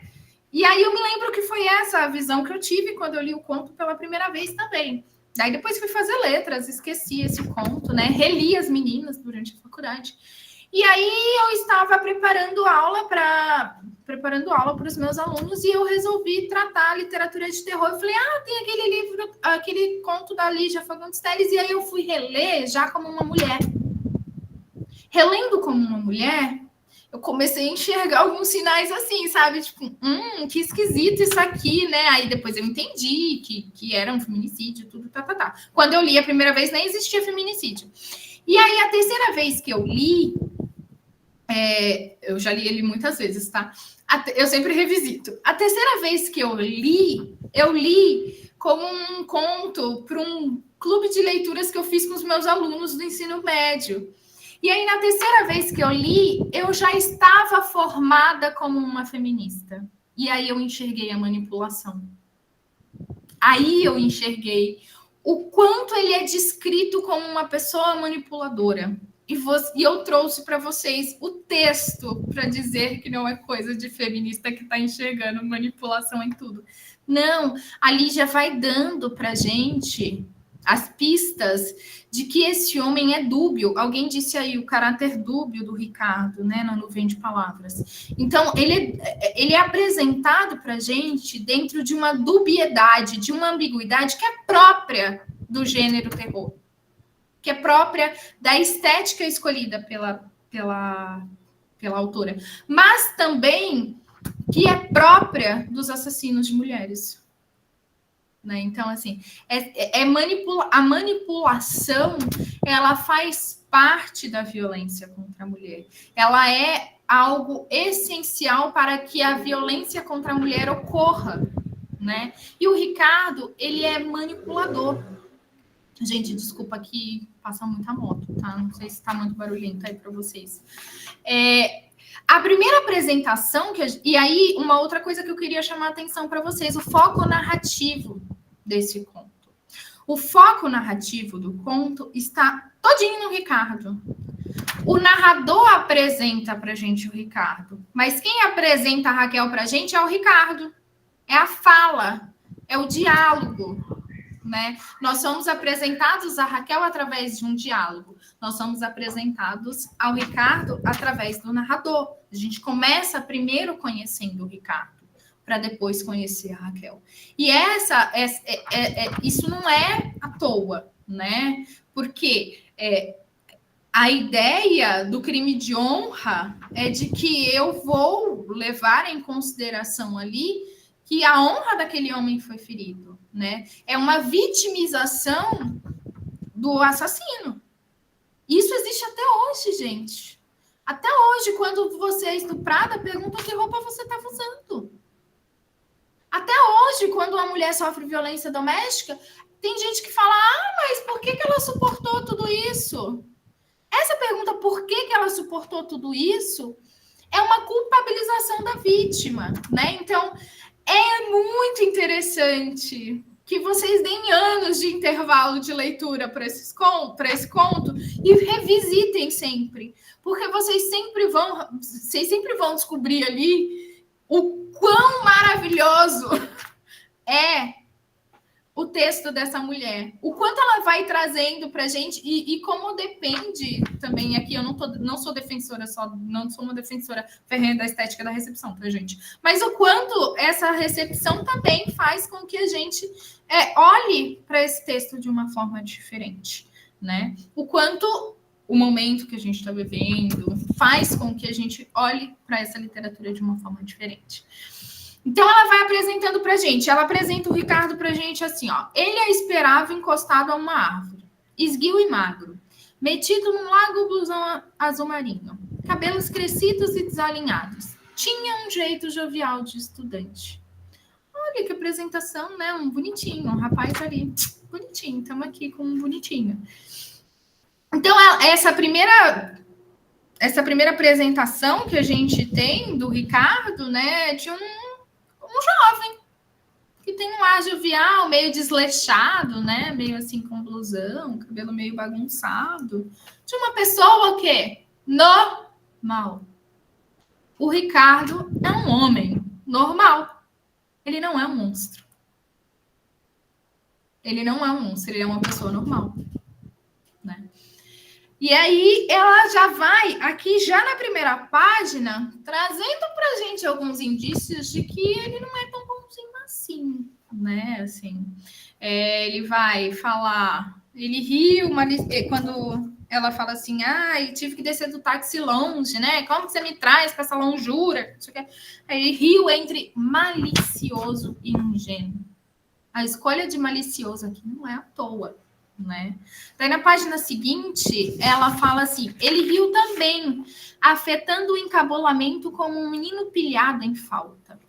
Pilhado, gente, naquela época significa alguém nervoso, sabe? Assim, ele tá nervoso porque ela tá puta com ele, porque no olhar dele, ele quis ser romântico, levando-a para ver o pôr do sol. Olha aí o romantismo, né? Vamos ver o pôr do sol no cemitério. Tem gente, os góticos, os emos, até acha bonito, né? Romântico. Vamos lá ver o pôr do sol no cemitério. E Raquel não. Raquel fala, cara, me tira daqui. Que pilheira de pôr do sol, que nada. Que isso? A gente podia estar ali no bar tomando uma cerveja. Essa parte eu acho muito maravilhosa. A gente podia estar no bar tomando uma cerveja, cara. E você me traz para o cemitério. Eu não quero nada de romantismo. Ela nega essa tentativa romântica dele, né? E esse negar essa tentativa romântica dele, será que é só arrogância mesmo? Ou será que é a característica de uma mulher que sabe o que quer? Ela sabe que ela não quer mais o Ricardo. Então, que esse comportamento romântico, né, do Ricardo não é o que ela deseja no momento. Ela queria conversar com ele, entender o que estava acontecendo. Talvez porque nós sempre achamos que somos culpadas de alguma coisa e talvez porque ela estivesse se sentindo culpada por ter terminado com ele. E isso aparece em algumas falas dela também, né? Então, e ele não. Ele é mostrado para a gente nesse caráter dúbio o tempo todo, enquanto a Raquel é colocada pelo diálogo, pela focalização do Ricardo, como uma mulher arrogante. Não é à toa, né? Delicadamente, ele beijou-lhe a mão. Aí ele vai, né? Ele vai alternando entre o homem delicado, o homem gentil, o homem romântico, mas vai deixando pra gente, né? Ele tocou na face da imagem recoberta de poeira, sorriu melancólico. Vai mostrando pra gente aos poucos a gente vai percebendo, né, que esse Ricardo ali dúbio vai se revelando cada vez mais. Por 3 momentos no conto, as rugas vêm ao rosto de Ricardo, né? Assim, tem um primeiro momento que é quando ela fala do que ela não iria no apartamento dele, né? Porque o que apresenta pra gente é que ela não iria no apartamento dele porque ele é pobre. Mas presta atenção na fala. Raquel, minha querida, não faça isso comigo. Você sabe que eu gostaria era de te levar ao meu apartamento, mas fiquei mais pobre ainda, como se isso fosse possível. Moro agora numa pensão horrenda. A dona é uma medusa que vive espiando pelo buraco da fechadura. E você acha que eu iria? Não se zangue. Sei que não iria. Você está sendo fidelíssima. Ele mostra pra gente que ela não iria porque ela está sendo fiel ao outro cara que ela tá. E a primeira impressão que a gente tem é de que ela não vai porque... é lugar de pobre, não vou não. Porque ele tá apresentando ela pra gente dessa forma, né? As escolhas aqui são essas, né? A escolha do foco narrativo é essa, de que a gente olhe para Raquel da forma como a sociedade olharia para Raquel naquele momento. A sociedade via Raquel dessa forma, né? Então, nós também temos que ver Raquel assim. E aí essas ruguinhas, né, que vão e voltam. Gente, o gato aqui, desculpa, vocês estão ouvindo, né? Desculpa. Participação especial. Participação especial da Lola. Tá. Então, o que a gente tem aí é essa forma, né, que escolhida escolhida não aleatoriamente, mas muito bem demarcada pela autora, de um foco narrativo que mostra para a gente e que suscita na gente os sentimentos que aquela sociedade teria em relação a essa mulher, né? Então, essas pequeninas redes de rugas que se estendem no rosto do Ricardo vai mostrando para a gente os sinais de manipulação, os sinais do quão violento esse homem pode vir a ser, os sinais do quanto ele está magoado, né, por não ter mais Raquel ao seu lado, do quanto ele está ferido em sua honra por ter sido trocado por um homem mais rico. Porque uma das primeiras coisas que um homem não suporta dentro de uma relação é ser sustentado por uma mulher, né? Vamos colocar aí assim. Então, a mulher não pode ter o elemento maior de poder dentro da sociedade, que é o dinheiro. Né? O elemento maior de poder, o que me dá poder dentro dessa sociedade é o dinheiro. Então, o dinheiro é uma coisa que mexe muito com a cabeça do homem, né? Então, ele vai trazendo para a gente esse Ricardo que vai se revelando aos poucos, né? Enquanto a Raquel, ela é mostrada para a gente, no primeiro diálogo. No primeiro diálogo, a Raquel já é mostrada para a gente. Ela encarou séria e olhou para os próprios sapatos. Veja que lama, só você mesmo inventaria um encontro num lugar desses? Que ideia, Ricardo, que ideia. Tive que descer do táxi longe. Jamais ele chegaria aqui em cima. A gente entende aqui, num primeiro momento, que a Raquel tá puta com o Ricardo porque ela é uma dondoca, não é? Que ela, não posso sujar os meus sapatos de lama. Mas será que a Raquel não tá puta com o Ricardo porque ela já ficou desconfiada? Vocês já pararam para pensar nisso? Porque o tempo todo ela fala, Ricardo, vamos embora. Ricardo, vamos embora. Ricardo, eu não quero ficar aqui. Ela tá o tempo todo mostrando para ele que ela não tá querendo aquela situação. Ela ficou irritada com aquela situação. Mas isso se chama cultura patriarcal. A gente já parte, né? Já tá dentro da gente. Olhar para Raquel e pensar que ela é uma mulher arrogante, né? E aí, ele fala, quando você andava comigo, usava um sapato 7 léguas. Esse humor ácido, maravilhoso. Olha aqui uma outra característica, né, de um homem manipulador. Ele diminui a mulher. Ele vai diminuir essa mulher para se sobressair enquanto macho, né? Então, assim, olha, você tá andando com esses sapatinhos aí, mas quando você andava comigo, você era uma bagaçada, né?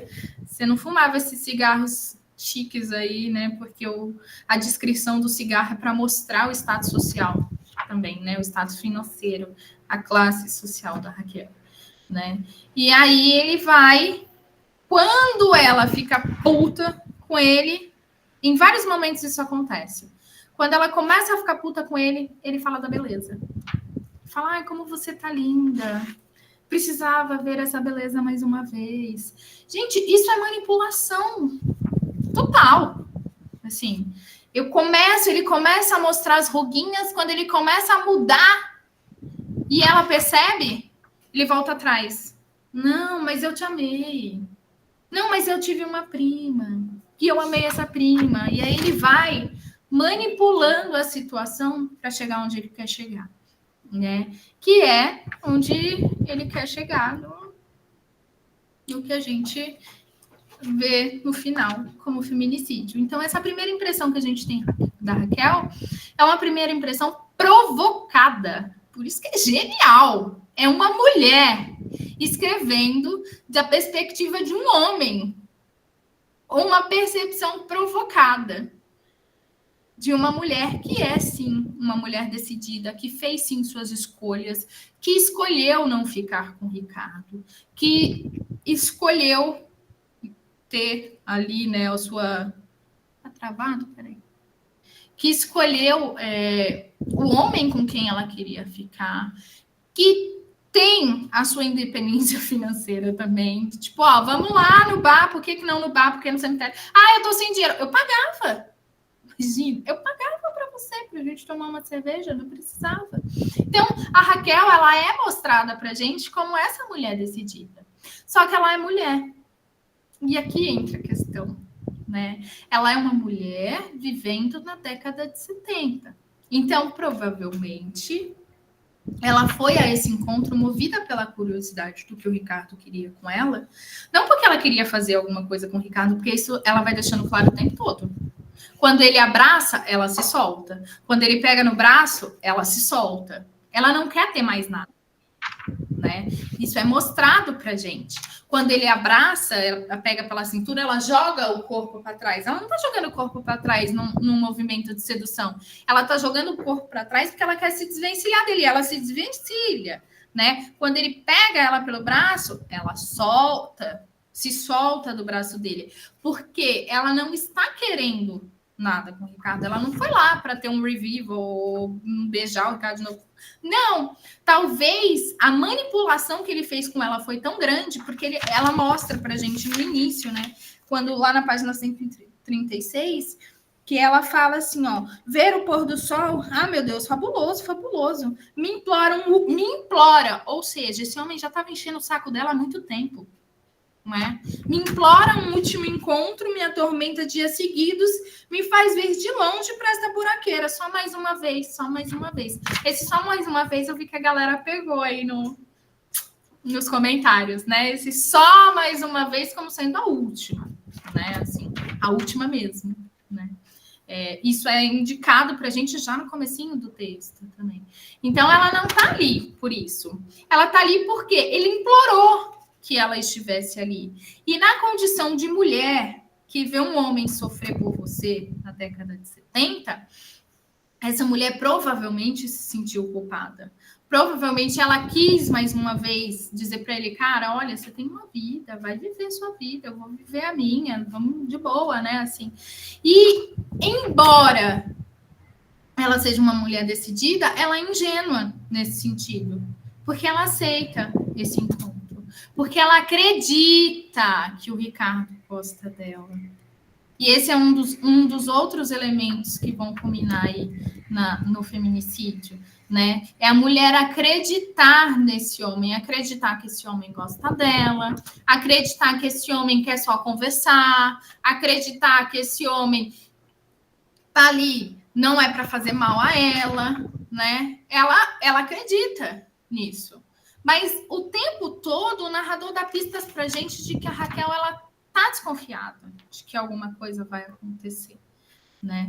E aí, quando ela se dá conta de que alguma coisa vai acontecer, ela não tem mais como fugir disso, porque ele manipulou a situação para chegar ali, né? E aí ela traz também a Lígia, ela vai trazer essa Raquel, essa mulher decidida, né? Que não é comum dessa liberação sexual, que está muito claro no comportamento dela, né? Mas, ao mesmo tempo, é uma mulher que ainda está presa a essas amarras do patriarcado, né? Quando ela traz, por exemplo, a questão do namorado dela, ele é assim, ciumentíssimo. Ele sabe de todos os meus casos, né? Interessante também, ele sabe de todos os meus casos. Mas ele é muito ciumento, então ela ainda está preocupada também com outro homem, né, ali. E aí, quando ele fala, né, ali da prima, quando ele tá falando, aí ela olha a manipulação, o cara inventa uma história de amor e diz para ela, quando ela fala assim, sabe, Ricardo, eu gostei de você, eu tenho saudade, sabe, apesar de você ser meio tantã. Ela traz pra gente os elementos também, ó, você é meio tantã, mas eu sinto saudade de quando a gente ficou junto, porque foi um momento, né?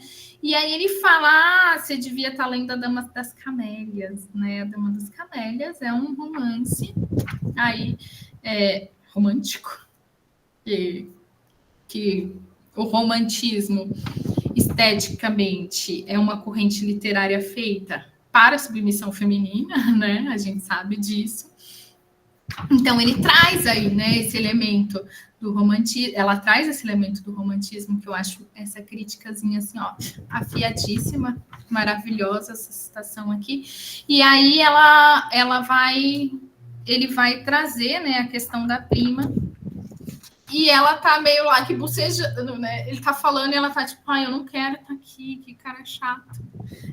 Ela conchegou-se mais a ele, bocejou, né? Tipo, chatice, não quero mais ouvir as coisas que você tem para dizer, né? Mas tô aqui porque eu considero você, né? Porque eu sou uma pessoa preocupada com sentimento. Isso se chama responsabilidade sentimental, coisa que homem não tem. Mulher tem. E essa responsabilidade sentimental vai levar essa mulher para a morte. E muitas vezes leva essa mulher para a morte, né? Então, e aí ela percebe, então, né, que ela está sendo levada para uma armadilha. O feminicídio, como eu trouxe para vocês, não é uma categoria, um crime que existia na década de 70, né? Mas é um crime que sempre existiu. A gente só dá esse nome agora, feminicídio. Mas ele sempre existiu e ele continua existindo. E segundo, na década de 70, a literatura de autoria feminina passa a registrar com mais frequência episódios de violência de gênero, né? Inserindo nessas representações uma dinâmica estética que questiona os valores sociais que dão sustentação às práticas punitivistas. Então, essa inserção desse tema na literatura de autoria feminina a partir da década de 70 está diretamente relacionada com os movimentos feministas que combinam ali na década de 70. Então, Clarice Lispector, em 54, já vai escrever um texto sobre feminicídio, que é A Maçã no Escuro. A Língua do P, que é de 74. A Nélida Pinhon vai escrever esse conto maravilhoso que daria para fazer a quinta aula desse curso, chamado Sangue Esclarecido, né? Então, é um tema que está dentro e que é contemporâneo a Lígia. É isso que eu estou querendo trazer para vocês. Não é só a Lígia que está falando de feminicídio nesse momento. E não é à toa que eu trouxe para vocês só nome de mulheres que estão falando de feminicídio aqui, né? Porque quando a gente pega autores desta época, embora eles retratem mortes de mulheres, são sempre com a justificativa do crime de honra. Aqui não há justificativa para esse crime. Só tem um homem manipulador que leva uma mulher até um cemitério e a tranca numa catacumba. É isso. Não há uma justificativa. Não há nada no comportamento de Raquel que justifique que ela entre nessa catacumba, seja presa ali. Textualmente, a gente não encontra nada nesse comportamento dessa mulher que vai justificar. Porque ela terminou com ele. Depois que isso fica claro pra gente, que foi depois que ela terminou com ele que ela começou outro relacionamento, né? Isso fica claro no texto. Então, não tem justificativa aí. Então, a gente vai falar de feminicídio aqui porque é um termo para caracterizar algo que já acontecia há muito tempo e que ainda acontece, né? A Henrietta Mori, ela vai falar que a violência é consequência de uma crise na representação, tanto individual como social. A incapacidade de manter a fantasia de poder provoca uma crise na fantasia de identidade. E a violência é um meio de resolver essa crise, porque age reconfirmando a natureza de uma masculinidade de uma maneira negada. Então, quando a Raquel decide que ela não quer mais ficar com o Ricardo, ela decide subverter uma ordem que não é aceita numa sociedade patriarcal, que é a da escolha. A mulher não pode ter escolha. Ela não pode escolher. Parece bobo, né? Mas a minha mãe tem 70 anos. E um dia eu fui fui numa festa de família, né, com a minha mãe. E eu recusei de dançar com o rapaz, e aí depois veio o bonitinho e eu aceitei dançar com o bonitinho, né? E aí a minha mãe chegou para mim e falou assim: nossa, Olivia, mas você não dançou com ele, por quê? Eu falei, não queria, né? Aí ela falou assim: na minha época, se a gente fosse no baile para dançar, a gente tinha que dançar com todo mundo. Porque se a gente não dançasse, se a gente rejeitasse um, a gente podia apanhar. Olha isso. Não tem escolha. Ou você vai para dançar com todos, ou você não dança com ninguém. É isso, né? Você não pode escolher com quem você vai dançar. E eu tô falando aí, minha mãe era o quê? Era jovem na década de 70, né? Eu tô falando exatamente desse período. Então, não é aceitável que uma mulher escolha, né? Então, e aí, justamente por causa desse contexto, a mulher vai, aí a questão do gênero vai se revelar uma camisa de força, né? A mulher, ela deve aceitar a decisão, a dominação masculina a qualquer custo. E se esse custo for a violência, ele vai acontecer, né? Então, a Safiotti vai trazer isso muito bem em seu texto sobre violência, gênero e patriarcado. Eu sempre inverto a ordem, mas é isso. Tá lá nas referências para vocês. Aí você encontra o texto online também, beleza? Então, essa subversão da ordem aí que Raquel toma como decisão de vida vai lhe custar a própria vida. Porque, sim, a mulher é punida ainda, nesse momento, por decidir subverter essa ordem, né? Então, a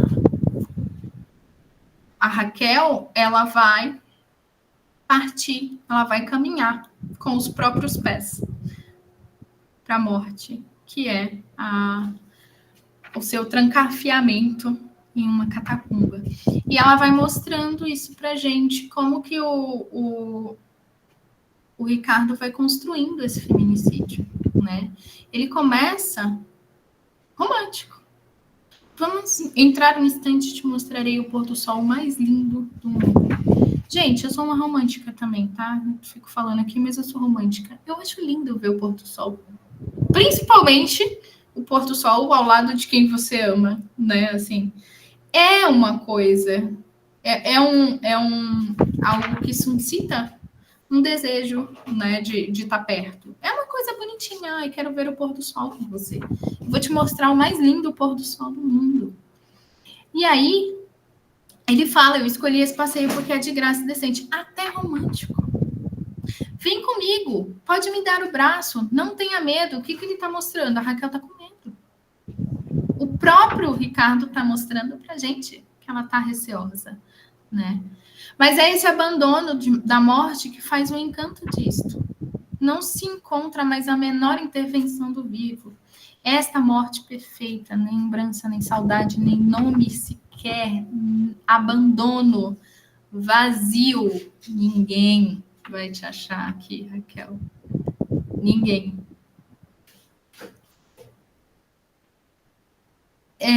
Extraordinário, Raquel. Extraordinário como vocês duas. Penso agora que toda a beleza dela residia apenas nos olhos, assim meio oblíquos como os seus.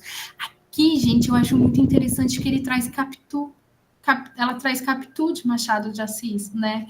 Que é também uma narrativa feita, uma focalização, com uma focalização no homem, né? Quem narra pra gente é Bentinho, mas daí já é em primeira pessoa, né? Bentinho narra pra gente. Então, Capitu era realmente uma mulher com olhos de cigana oblíqua e dissimulada? Capitu era realmente dissimulada? Raquel é realmente arrogante, né? O questionamento fica aí.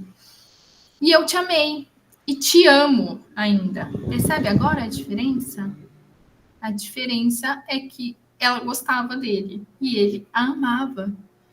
E aí ele vai trazendo, né, que o abandono, a solidão, e aí ele fala, venha ver Raquel, é impressionante, os olhos bonitos iguais ao seu. Então essa curiosidade é o que leva a Raquel para a morte, né, uma curiosidade disfarçada de amor, porque ele vai trazendo para ela, né, a ideia do amor. Primeiro, venha ver o pôr do sol, né, que é um ato romântico, um ato bonitinho, e depois evocar um amor do passado, né? Evocando aí um amor do passado. Oi, Gabriela, pode falar. Oi, então, eu só queria aproveitar que a gente está no final para falar uma coisa que também é interessante no conto, que a todo momento a Raquel ela reforça o quanto esse cemitério está abandonado, e ela até fala, nossa, você deixou o túmulo dos seus parentes assim, ela vai falando isso, e foi algo que me deixou triste no final, porque o Ricardo, ele meio que condenou ela ao esquecimento, porque ele levou ela para um cemitério abandonado, para um lugar que ela não vai ser cuidada após a morte, ela não vai ter esse respeito. E casando essa questão com o feminicídio, muitas mulheres, depois que são vítimas de feminicídio, que vêm a falecer, a gente não lembra delas por elas serem mulheres, mas o quanto o crime foi bárbaro, ou até como que o crime resultou, como a culpa foi delas, como a gente está conversando sobre isso agora. E a Raquel, a todo momento, ela parecia se importar com esses cuidados e também com ela ter uma vida confortável, com ela ser cuidada, porque ela quer casar com alguém que aparentemente está cuidando dela, que vai prover alguma coisa para ela. Diferente do Ricardo, que a única coisa que ele deu para ela foi o esquecimento. Exatamente. Exatamente. Assim. E como é um crime premeditado, né? Que é o que eu queria. É premeditado. Ele quer que a Raquel caia no esquecimento. Ele não quer que ela seja encontrada por mais ninguém. É aquilo, não vai ser minha, não vai ser de ninguém mesmo. Né? Então, é muito cruel. E é aqui que está a monstruosidade, né? A monstruosidade do Ricardo está em querer fazer, né? Fazer com que Raquel caia no esquecimento geral. Ela nunca vai ser encontrada ali, gente. Nunca. Pode falar, Miriam.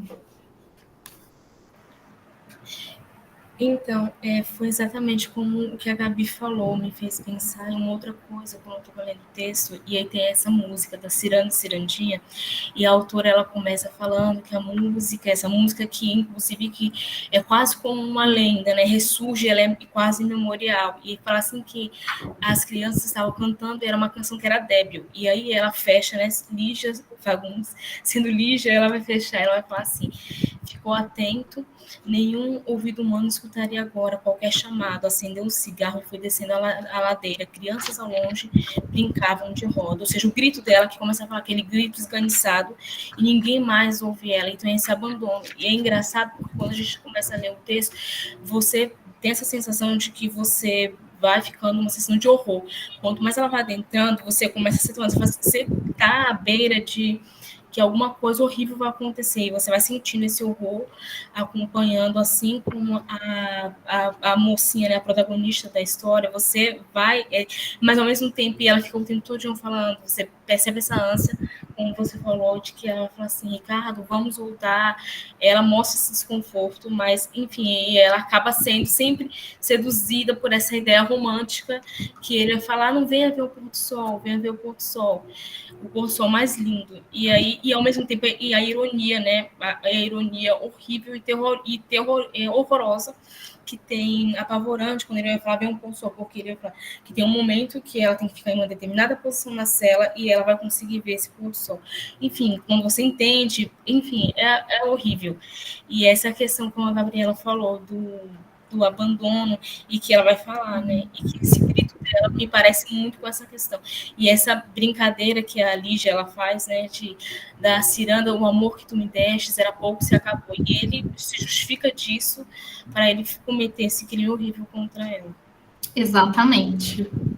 Interessante porque o primeiro romance dela se chama Ciranda de Pedra, né? É interessante você trazer essa questão também.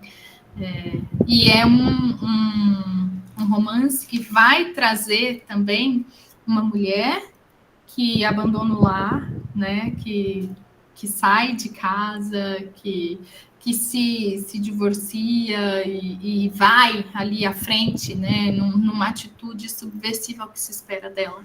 Mas também é condenada. É condenada pela sociedade, é condenada, a mãe da Virgínia, né? É condenada pela sociedade, é condenada à loucura, né? Porque uma mulher que subverte a ordem colocada dentro da sociedade é louca, né? Então, é isso mesmo, Angélica. A premeditação do crime fica materializada no adjetivo novo, fechadura nova, né? Assim.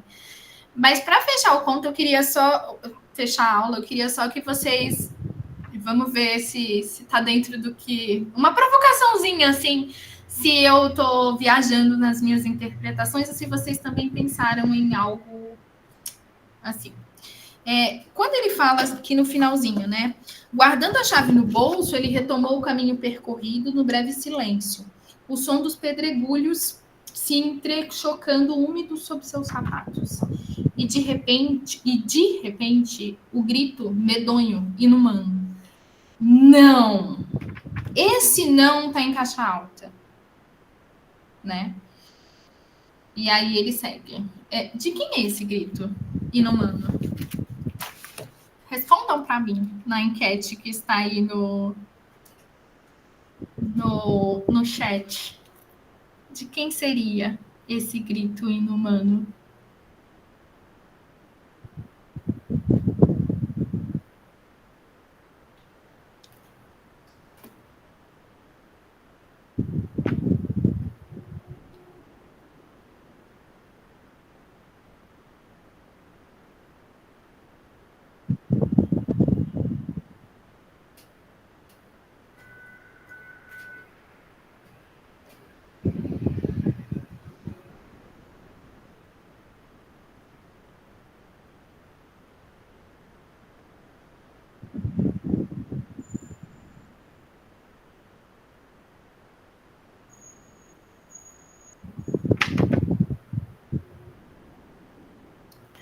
Raquel, unânime.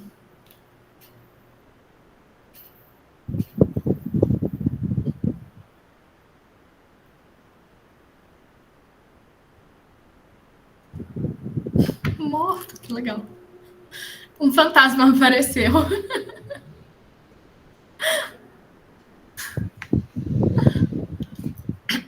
Tem um Ricardo aí, ó. Tem um Ricardo aí. Da menina morta antes da Raquel. Interessante. Aparece aqui Raquel, Ricardo, menina morta antes da Raquel, de algum morto.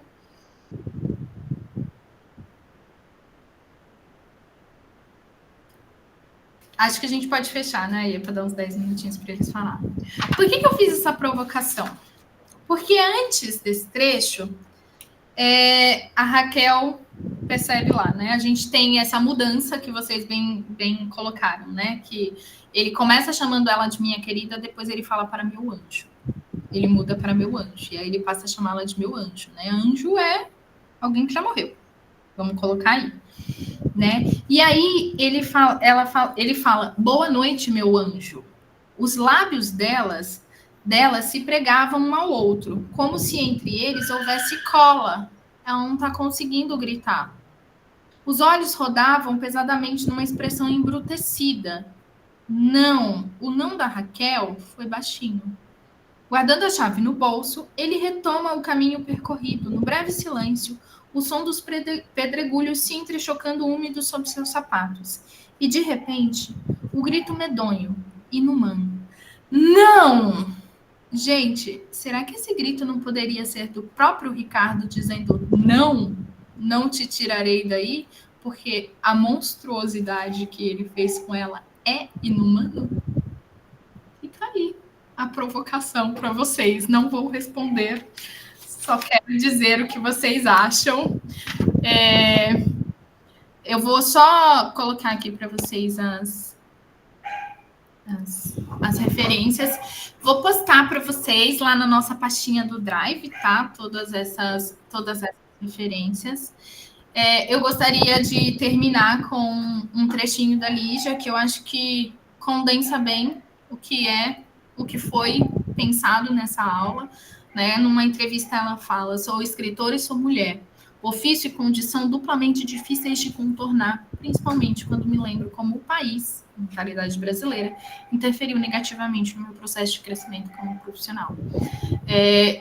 Eu fico muito feliz que nós estejamos aqui conversando, trocando e celebrando a literatura de mulheres que foram por muito tempo alejadas de um espaço tão importante, não só para a história, mas para a formação do ser humano, que é o espaço literário, literatura, né?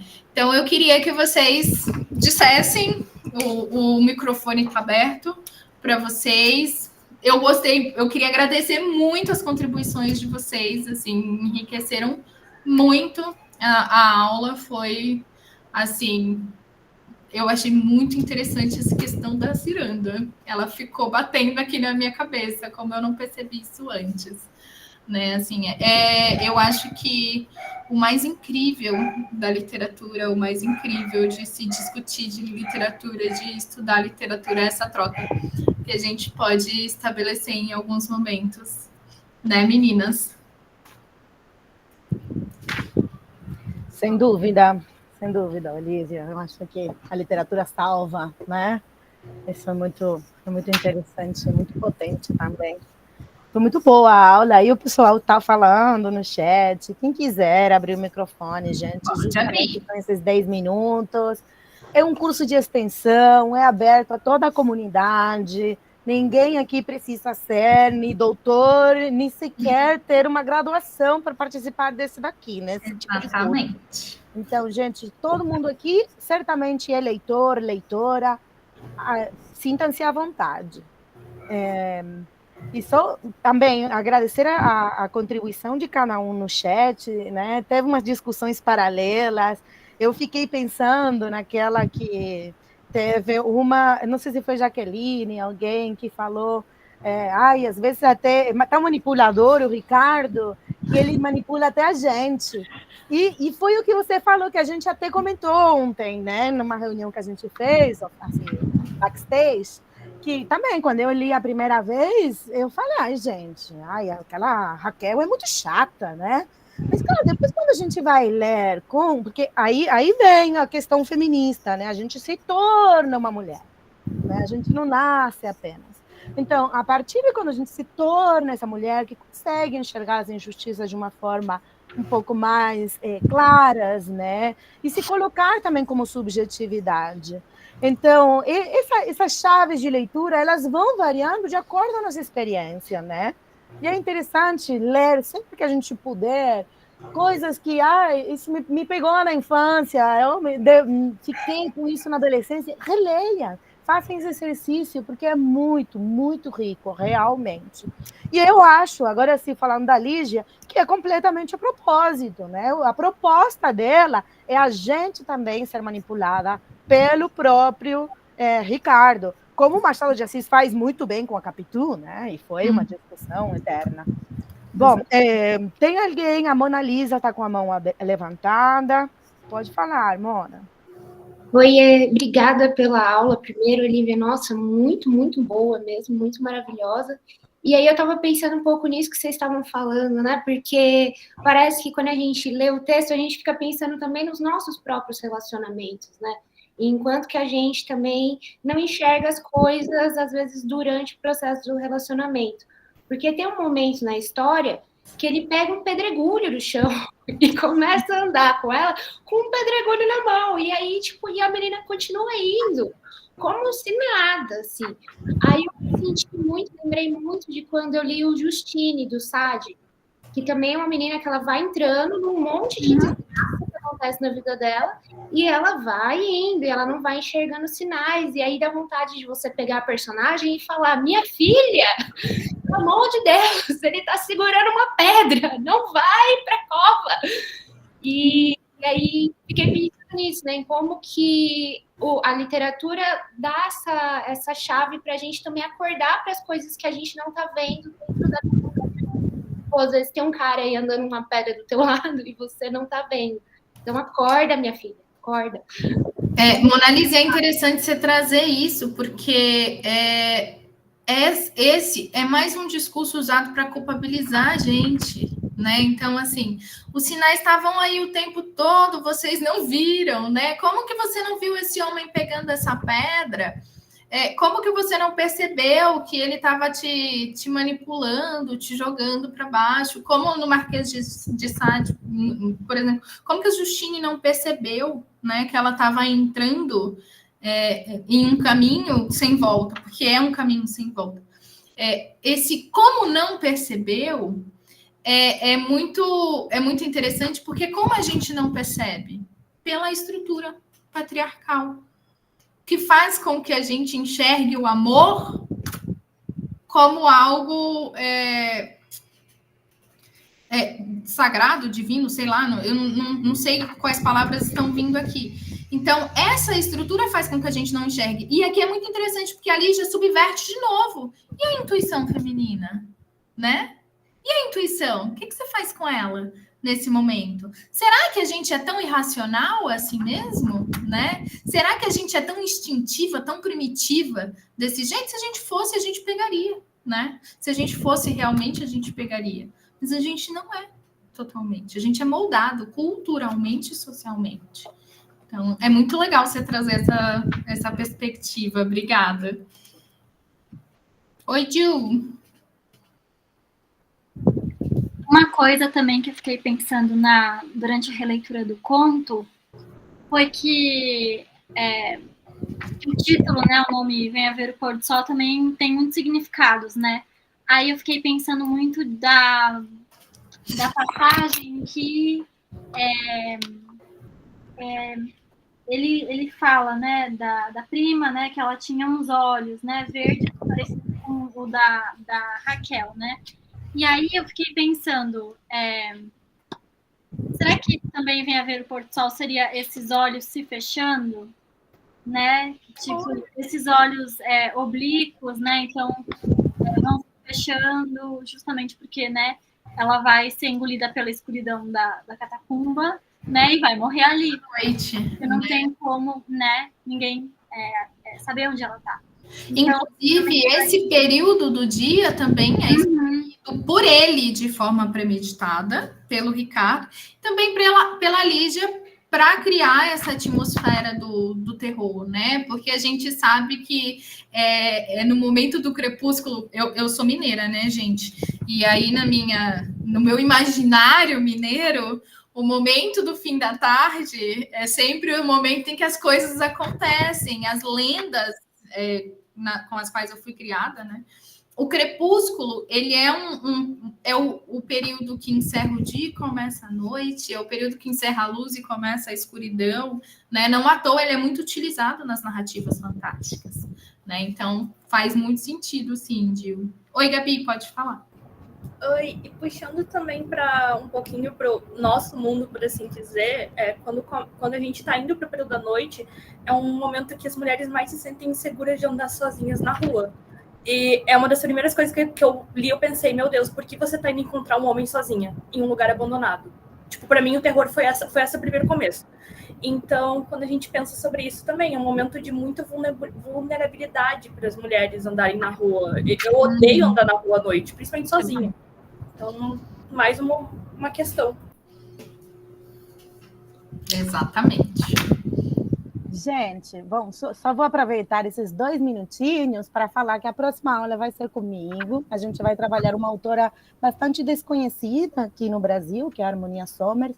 Ela não está traduzida, o texto está em espanhol, e a Harmonia é um pouquinho rebelde com a sintaxe. Então, eu sugiro vocês lerem antes da aula e talvez, se puderem fazer 2 leituras, porque vão se surpreender realmente. É apenas uma sugestão, tá bom? E eu acho que vai ser interessante, porque depois a gente entendeu, depois que a gente se encontrou e pensou nesse curso, como o curso faz, né, um percurso. É bastante diferente da Lígia, mas não deixa de dialogar com ela. Então, todas essas discussões que a gente teve aqui, certamente vão servir de pano de fundo para nós, mas vamos discutir outras questões também aí. Então, é isso, eu não tenho mais o que falar. Fala, Oli, perdão. Eu quero só aproveitar o comentário da Caroline, porque era essa a provocação que eu queria e, Eva, funcionou. Vamos lá. Sobre o momento do grito, eu acho interessante como o narrador começa a animalizar a Raquel. É isso. É uma animalização da Raquel. A partir da experiência dela com o horror de se ver presa. O adjetivo inumano, seus gritos comparados a um animal sendo estraçalhados, como uivos. E acho que isso parte, inclusive, da própria desumanização do Ricardo com ela. É isso mesmo, Caroline. Você chegou exatamente no ponto que eu queria chegar, mas que eu deixei para vocês, porque a gente também pode enxergar esse grito como um grito de negativa, de tentativa de socorro do Ricardo, e é isso que é mais fantástico nesse conto, né? O final também é aberto, né? O final é um final aberto. A gente não sabe se ela foi resgatada, se ela não foi, se ela morreu, se ela não morreu. É lógico que é um espaço ali impossível de alguém aparecer, mas também é possível, sei lá. Então, é um final completamente aberto, né, pra gente. Eu acho fantástico essas interpretações. Mas a primeira interpretação que eu tive foi exatamente essa, Caroline. Assim, exatamente essa. Mas é que a gente relendo, a gente vai vendo algumas coisas e começa a se perguntar, será que isso aqui cabe? Será que isso aqui não cabe? Então, eu queria ver o que vocês pensavam sobre isso. E é muito bom ouvir o que vocês pensavam. Gente, que maravilhoso esse curso online tão participativo, de verdade, assim. Passaria a tarde toda aqui dando aula, conversando com vocês, trocando, porque é muito maravilhoso esse tipo de troca, assim. Muito obrigada, queria agradecer todo mundo. Não sei se alguém quer falar mais alguma coisa. Não. Eu queria agradecer vocês pela troca, pelas mensagens, pela aula. Meninas, muito obrigada, Aie, Gil, Ana, por estarem comigo, segurarem minha mão, principalmente hoje. Muito obrigada por tudo. Foi um prazer estar com vocês. E, gente, leiam o Conto da Harmonia. Vai dar, assim, ó, na cabeça de vocês. Mas eu já adianto, lê mais de uma vez, viu? Vai ser preciso. Obrigada. Muito obrigada. Eu vou parar a gravação.